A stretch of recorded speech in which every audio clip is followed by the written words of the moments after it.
5 a.m. every morning since I was born. I would hear my mom scream those words. I cannot afford to be late. Hurry up. My siblings and I would scurry and run around the house 6:15 a.m. sharp as we are coming down those sloppy stairs at Mustafa Street. And then we get downstairs and we are jumping and missing all the open drainages and open gutters. We are obliged to scream, "Good morning, Mommy Emeka," as she fries akara just by the roadside. So you see, my house was a bit of a distance from like my house to the bus stop. So you are literally watching a movie as you make your way from my house to the bus stop. From Baba Ibeji that ties a towel on his waist and he's brushing his teeth in the morning and spitting into the gutters, to maybe Mommy Solo, "You go kill me today, you not give me breakfast money, you won't go work." Those were the sights that greeted me every single day as I walked to school. So you see, my parents decided that they wanted to put us in a very posh school. So this posh school was owned by one Oyibo, Mrs. Igere. And the reality of going to a posh school is that the disparity between the haves and the have-nots becomes very obvious. And I believe that's what fueled my interest in economic development and community development, because I strongly believe that I deserved better, right? And so did the children who were in my community.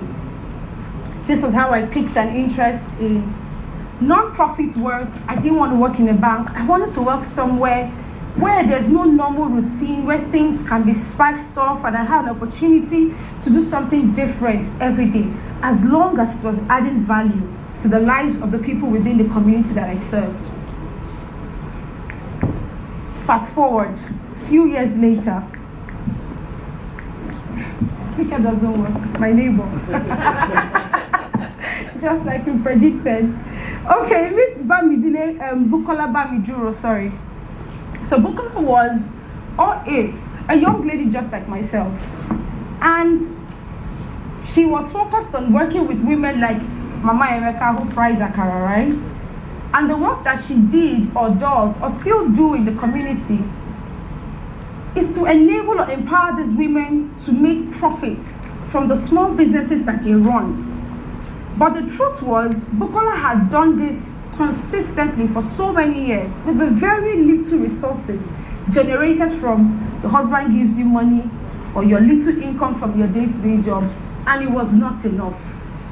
Bukola became very frustrated. But you see, as she was being frustrated, I was already honing my skills, my expertise, and my competence. I was in a sector in what I like to call the rise and fall of non-profits. 1 minute they are there, the next minute they are gone. And when you ask them simple questions, "You were doing such fantastic work, what happened?"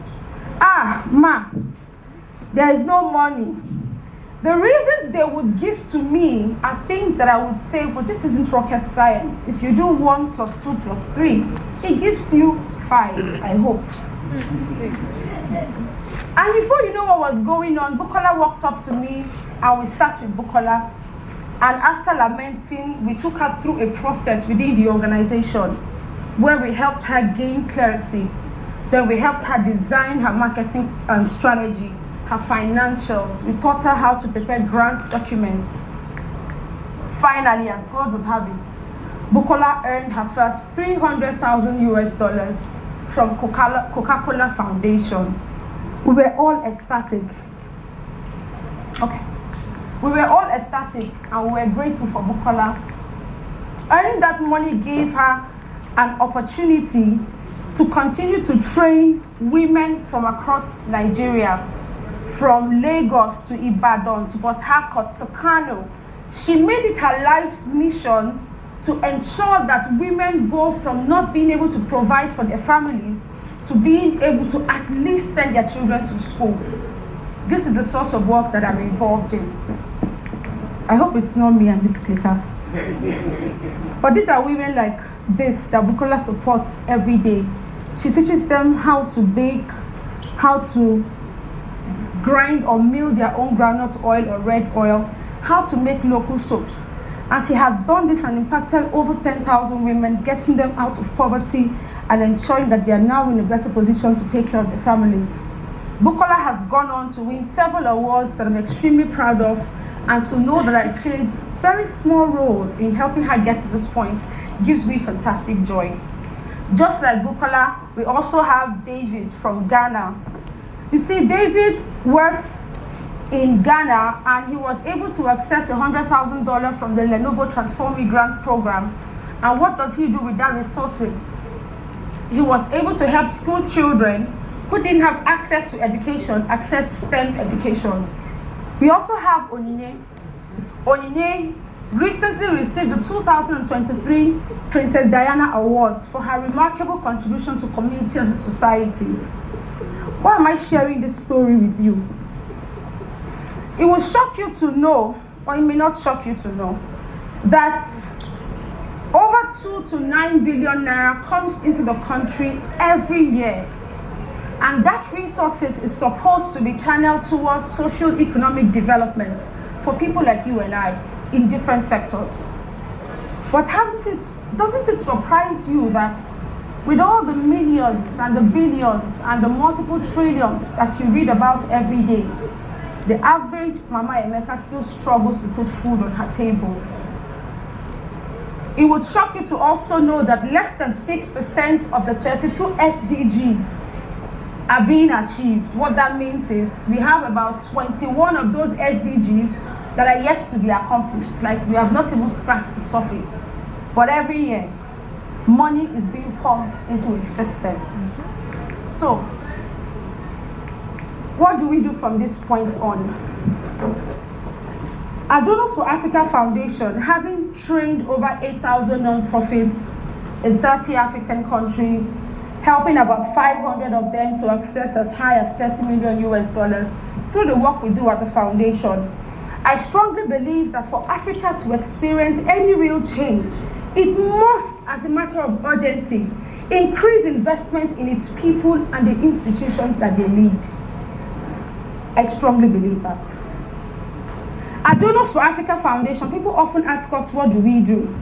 We serve as a bridge, and we are hoping to rebuild the broken down walls of development across Africa. And we do this in 3 simple ways. 1, human capacity development. 2, redistributing wealth and opportunities. Picture in your mind, Bukola went from 0 to transforming the life of over 10,000 women because someone sat with her and showed her how to write a grant application. 3, philanthropy. Getting money to move around in the sector. NUTM TEDx, fantastic men and women in the room. Some of you graduated, some of you yet to graduate, some of you already leading fantastic enterprises. What can you do? This is my ask.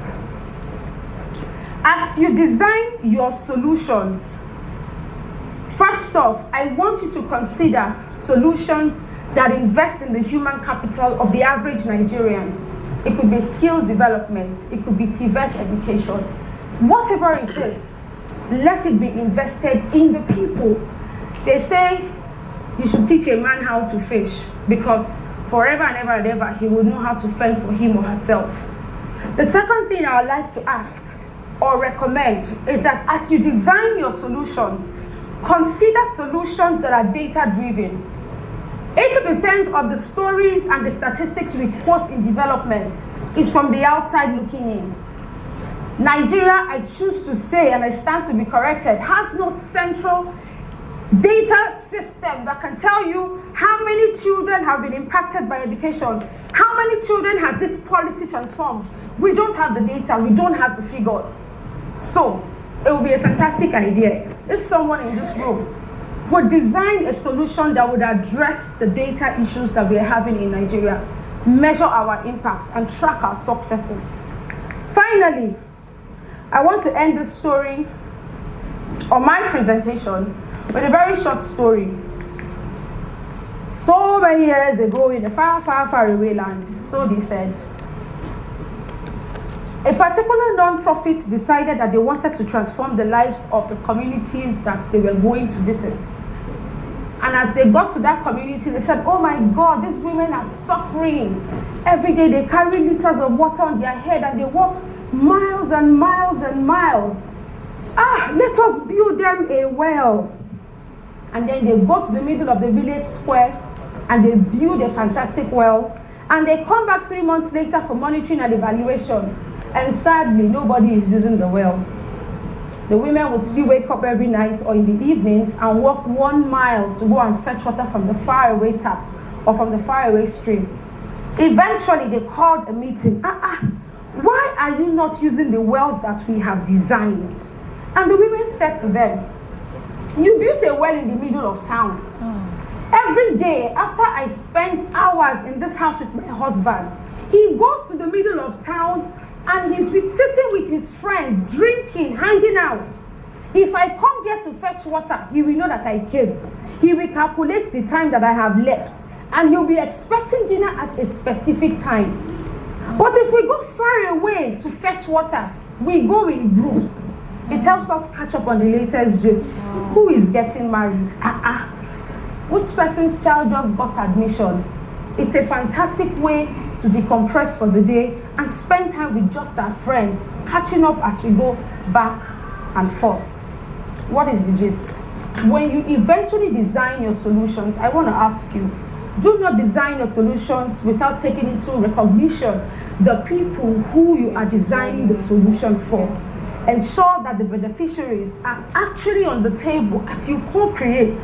Don't be another startup that will design another solution meant for them and for them alone. Be a startup or be a growing non-profit or a business or whatever it is, Series A, venture capital, whatever it is. Be one that is focused on designing solutions for Africans, by Africans. And I'll end my presentation with a little shout. Wake up! Wake up! Wake up!